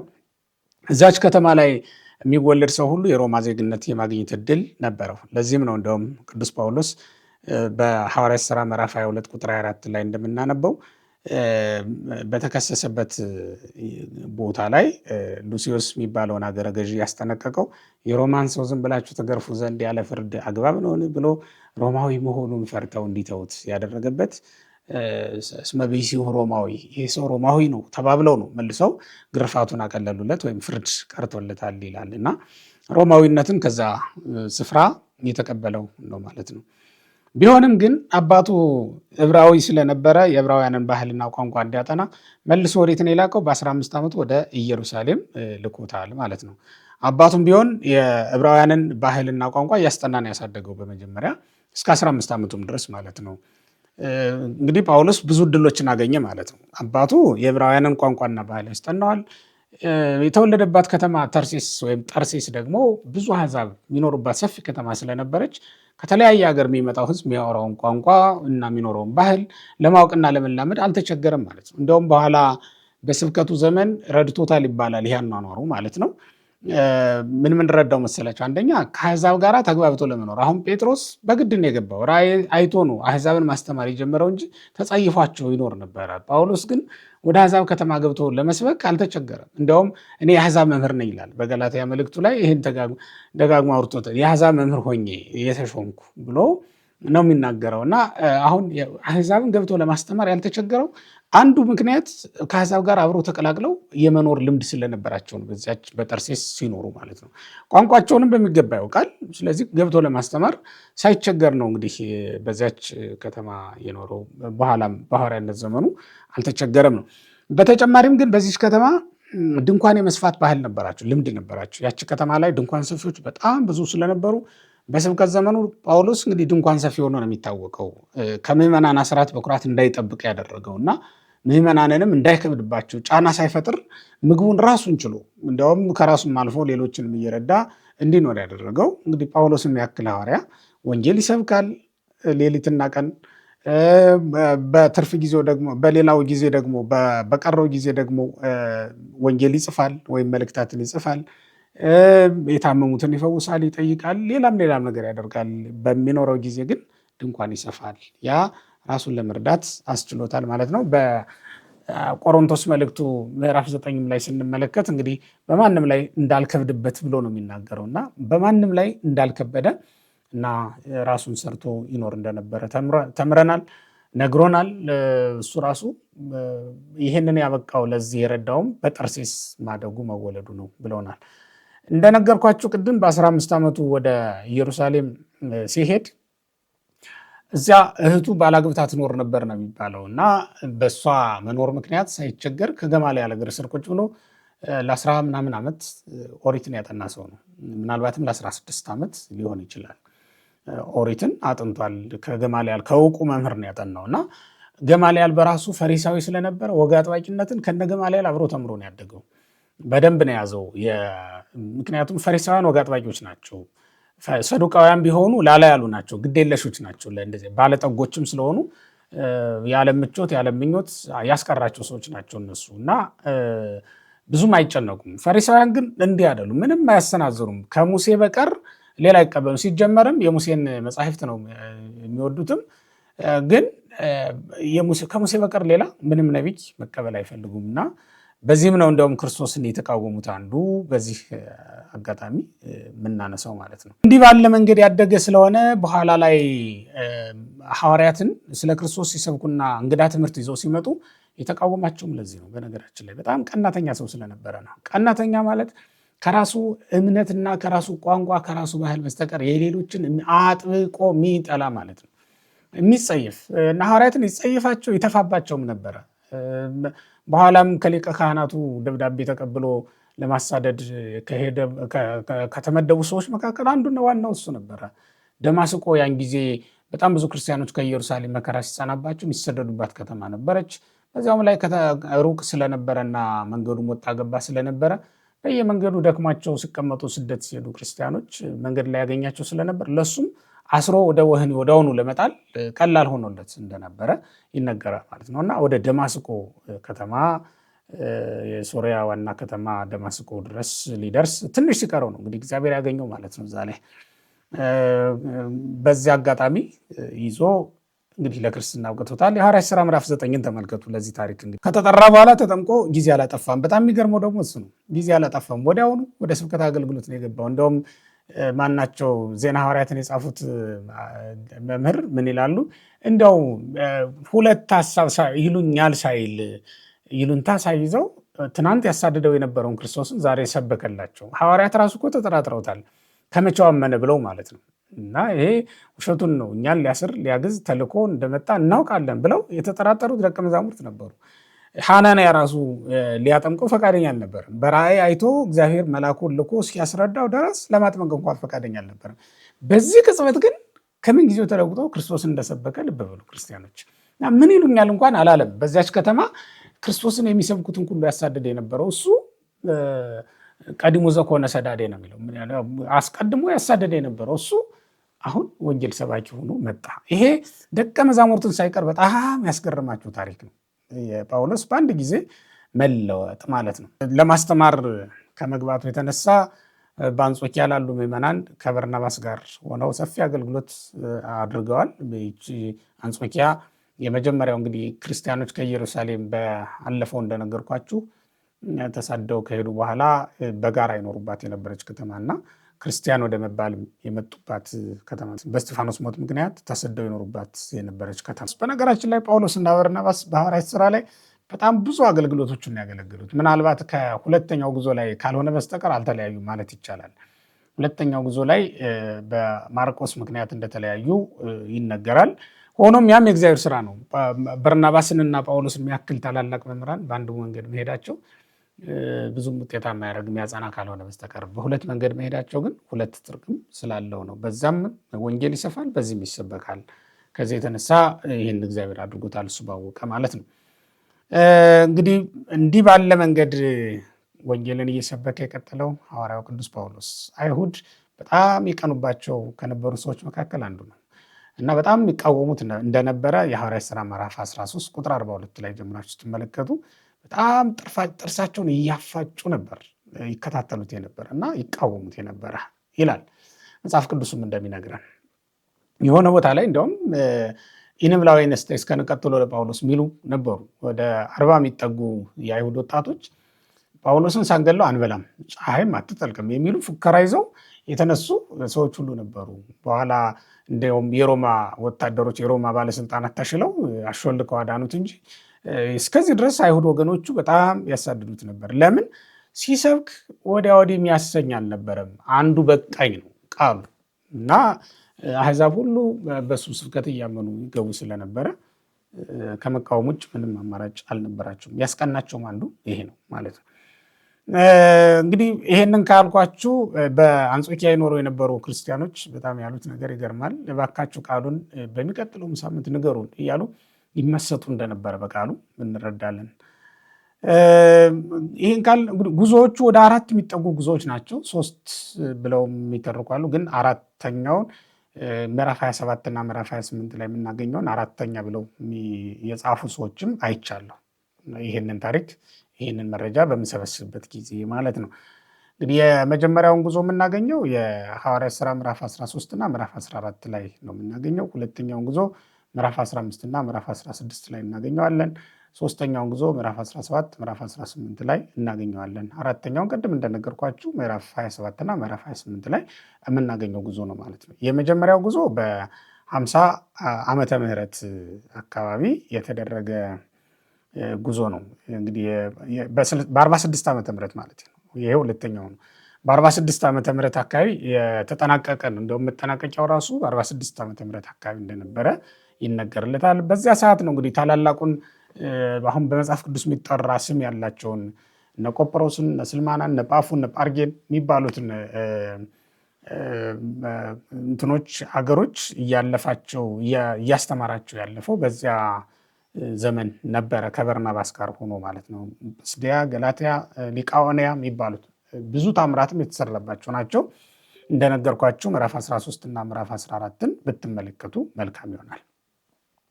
ሁለተኛው ጉዞ በ50 ዓመተ ምህረት አካባቢ የተደረገ ነው። እሱም ደግሞ ከበርናባስ ተለይቶ ከማርቆስም ተለይቶ እና ሲላስን አስከትሎ ያደረገው ጉዞ እንደነበረ ተጽፏል።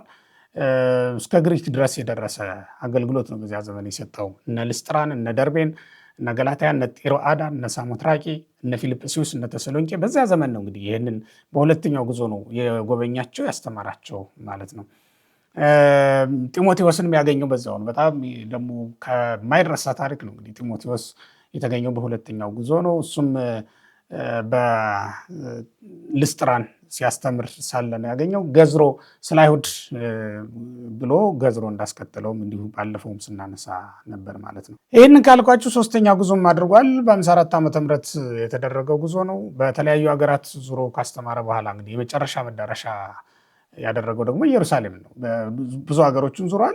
ቅድም ከነገርኳችሁም አንዳንዶቹን በዛው መልሶ ጎብኝቷቸዋል። አዳዲስ ሀገሮችም አሉ እንደነ ኤፌሶን ያሉ እነሱንም እንትን ብሎ በኤፌሶን ከጣዖት ቤተሰቦች በተለይ እንደ አርጤምስ ያሉ ታላላቅ ጣዖት እነ ዜውስን የመሳሰሉ ጣዖታት ይመለኩባት የነበረች ከተማ ናት ኤፌሶን። በዚያች ከተማ ቀድሞ ዮሐንስ በኋላም እሱ በጣም ብዙ ፈተናዎች ገጥመዋቸው እንደነበረ ከጣዖት አድናቂዎች ከጣዖት ተከታዮች ማለት ነው ይነገራል ማለት ነው። እና በመጨረሻ ኢየሩሳሌም ላይ ነው የሄደው። ወደ ኢየሩሳሌም ነው ሄደው። ይሄን ጉዞ ሲጨርስ ወደ ኢየሩሳሌም ነው የተመለሰው። ወደ ኢየሩሳሌም በመመለሱ ከአይሁድ በጣም ብርቱ ተቃውሞ ገጥሞታል። በዚያ ዘመን እሱ ሲደርስ በአጋጣሚ ሆኖ የፋሲካ በዓል እያከበሩ ስለነበረ ከተለያዩ ሀገራት አይሁድ ተሰብስበው ነበረ እና በተለያዩ ሀገራት በግሪክም በምንም ያገኛቸው አይሁድና ይቃወሙት የነበሩት አሁን እዚህ ተሰብስበው በጋራ ሆነው አገኙት እና ለመቃወም ተመቻቸው ማለት ነው። በተለይ ደግሞ ጢሮፊሞስ የሚባል ደቀ መዝሙር ነበረውና እሱን ያስገባው መስሏቸው ነው ለመቅደስ። እንዴት መቅደሳችን ያረክሳል ብለው ተቃወሙት። እንዳይሁድ ስርዓት የመንጻት ስርዓትም ፈጽሟል እኮ። የሚገርመው ነገር በኦሪት ዘኍልቍ ምዕራፍ 6 ላይ ተጽፎ እንደምናነበው የመንጻት ስርዓት አለ፣ የመላጨት ስርዓት አለ። ያንን ሁሉ ቢፈጽምም ተቃውሟቸው ግን እየበረታ ከመሄድ በስተቀር ማንም የከለከላቸው አልነበረም ማለት ነው። እና ከተማው እጅግ ታውኮ እንደነበረ ነው የሚነገርለት። ይሄ ነው እንግዲህ በጣም እየበረታ ሄዶ በኋላ ላይ ለሮም ስርዓት የሚዳረገው እና ይሄ በቁም እስራት ውስጥ እንዲቆይ ያበቃው ማለት ነው። በ58 ዓመተ ምህረት ለ2 ዓመት ታስሮ እንዲቆይ ያደረገው ሐዋርያው ቅዱስ ጳውሎስን ይሄ ተቃውሞ እየበረታ ሄዶ ነው ማለት ነው። ለ2 ዓመት በሮም በቁም እስራት ውስጥ ነበር። በእርግጥ ያ እስራት በጣም ጠቅሞታል። መልእክታት ተጽፎበታል። ብዙ ደቀ መዛሙርትን አግኝቶበታል። ምዕመናንም እየመጡ እንዲጠይቁት ተፈቅዶ ስለነበረ እስር ቤቱ ዝግ አልነበረም እና ለማስተማር በጣም ምቹ ሁኔታ ፈጥሮለት እንደነበረ ይነገራል ማለት ነው። የእግዚአብሔር ቃል ግን አይታሰርም ብሎ የጻፈው እዛ እስር ቤት ውስጥ በነበረ ጊዜ ነው ማለት ነው። እንዲህ እያደረገ ለ42 ዓመታት በሐዋርያነት አገለገለ። ሐዋርያው ቅዱስ ጳውሎስ በትዕግስት ሰበከ ወይም በትዕግስት አስተማረ። ትዕግስቱን መልእክቱ ላይ ሁለተኛይቱ የቆሮንቶስ መልእክቱ ምዕራፍ 11ን ከቁጥር 23 ጀምራችሁ እስከ 28 ያለውን ብትመለከቱ ምን ያክል ትዕግስት እንደነበረው መከራን ሳይሰቅቅ ይልቁንም በአብያተ ክርስቲያናት ጉዳይ ዕለት ዕለት የተጋና ይቃጠል እንደነበረ ስለ ክርስቶስ ፍቅር ዕለት ዕለት ለመሞት የተዘጋጀ እንደነበረ እንረዳለን ማለት ነው። ይህም ሆኖ 64 ዓመተ ምህረት ቅድም እንዳነሳሁላችሁ ኔሮን ቄሳር ባስነሳው እሳት የሮም ከተማ ስትቃጠል በክርስቲያኖች ላይ የታወጀው ክፉ ሞት እንግዲህ እነዚህን ታላላቅ ሐዋርያት ለማጣት ምክንያት የሆነን እሱ ነው ማለት ነው። ተይዘው ታስረዋል። ለ2 ዓመት ተኩል ያክል በጨለማ እስር ቤት ውስጥ ነበር የተጋዘው። ግን ይሄኛውን እስራቱን በጣም ልዩ የሚያደርገውና ከባድ የሚያደርገው ባለፈው ክፍልም እንደነገርኳችሁ ከምዕመናን የተለየ መሆኑ ነበረ። ከሄኔሲፎሩ በስተቀር መጥቶ የጠየቀው ማንም የለም። አለቃ ሄሮይ እንደጻፉትም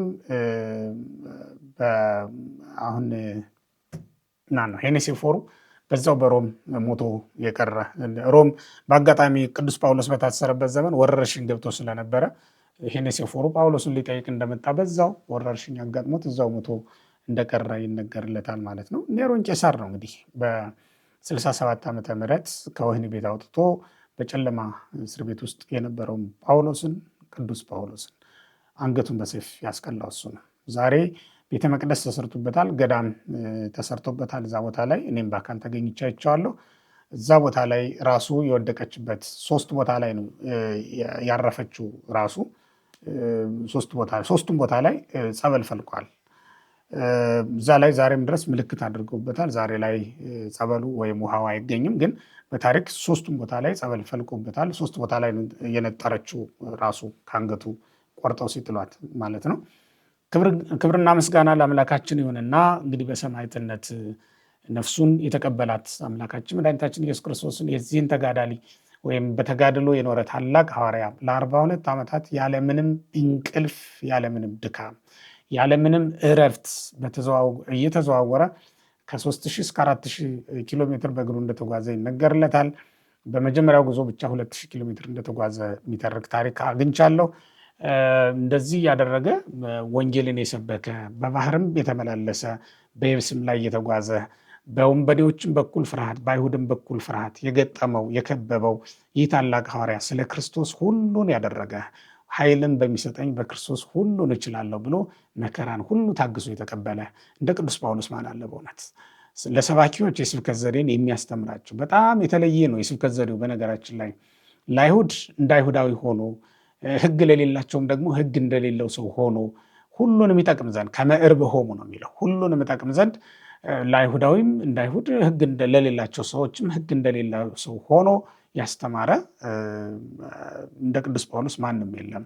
ብፁዕ ቅዱስ አቡነ ሽኖዳ ለሕፃናት በጻፉት አንድ መጽሐፍ ሕፃናትን ስለማስተማር ሲናገሩ ምን ይላሉ? ጎ ዳውን ቱ ሂዝ ሌቭል ይላል። እሱ ወዳለበት ደረጃ ወርደህ አስተምረው ነው የሚሉት። አንዱ የስብከት ዘዴ ይሄ ነው እና ቅዱስ ጳውሎስ ለሕሙማን እንደ ሕመምተኛ ሆኖ ለአይሁድ ደግሞ እንደ አይሁድ ሆኖ ለአረማውያንም ወይም ሕግ ለሌላቸው ሰዎች እንደነሱ ሆኖ እነሱን ለማዳን እነሱን ለመጥቀም ሁሉንም ነገር ያደርግላቸው እንደነበረ በታሪኩ ተጽፏል። ሆኖም የተጠሩት ለዚህ ነውና በመጨረሻ ከክርስቶስ ጋር ወደሚነግሱባት ወደ መንግሥተ ሰማያት ሲጠሩ ከክርስቶስ ጋር የምታቀርባቸውን የምታኖራቸውን የክርስቶስን መንግሥት የምታወርሳቸውን ከሱ ጋር በመከራ መካፈላቸው በክብር መተካከልን በክብር መሳተፍን ያመጣላቸዋልና እሱ ራሱ እንዳስተማረን ለእማረይነ ክብረ ንኤሪ ክብረ ምስሌሁ ለእማረይነ ሕማመ ንኤሪ ክብረ ምስሌሁ። በመከራ ከተካከል ነው በመከራም በክብርም እንተካከላለን። አሁን ፍጡር ከፈጣሪ ጋር የሚተካከል ሆኖ አይደለም፣ ነገር ግን እሱ በገባበት ገብተን እንኖራለን ማለቱ ነው። ራስ ካለበት ሕዋሳት ሁሉ እንዲኖሩ እኛም እሱ ባለበት ገብተን እንኖራለን ማለት ነው። በእንደዚህ ያለ መንገድ ሐዋርያው ቅዱስ ጳውሎስ የመጨረሻ መልእክቱ የጢሞቴዎስ መልእክት ናት፣ ሁለተኛ ጢሞቴዎስ ማለት ነው። በእሷ መልእክቱ ምዕራፍ 4 ቁጥር 7 ላይ ያለውን ነግሬያችሁ ጨርሳለሁ። መልካሙን ገድል ተጋድያለሁ፣ ሩጫዬን ጨርሻለሁ፣ ከእንግዲህ ወዲህ የጽድቅ አክሊል ተዘጋጅቶልኛል፣ ይህም ለእኔ ብቻ አይደለም የክርስቶስ መምጣት ተስፋ ለሚያደርጉ ሁሉ ነው እንጂ ብሎ ለጢሞቴዎስ ከነገረው በኋላ ራሱን ለሰማዕትነት ወይም ራሱን ለሚገሉት ሰዎች ዝንበል አድርጎ ሰጥቷቸዋል ማለት ነው። በዚህም ክርስቶስን መስሎታል። በሚያርዱት በሚሸልቱት ሰዎች ፊት እንደማይናገር በግ ሆኖ የቀረበው ኢየሱስ ክርስቶስ ስለነበረ ቅዱስ ጳውሎስም በገዳዮቹ ፊት ልክ እንደ ክርስቶስ አንገቱን ዘንበል አድርጎ ለእርድ ተመቻችቶ እንደተቀመጠላቸው በታሪክ እንረዳለን ማለት ነው። ሁለቱ ታላላቅ ሐዋርያት እንዲህ ባለ መንገድ ቤተክርስቲያንን አገለገሏት። ቤተክርስቲያንን እንዲህ ባለ መንገድ ገለጧት። የቤተክርስቲያን ታሪክ የሚባለው አንዱ የሐዋርያት ታሪክ ነውና ዛሬ እሱን ነግሬያቸዋለሁ በሰባተኛው ክፍል ላይ። ሰባተኛው ክፍል በዚህ ተጠናቀቀ። በስምንተኛው ክፍል እስክንገናኝ ድረስ ደህና ሁኑ። እግዚአብሔር ይስጥልኝ።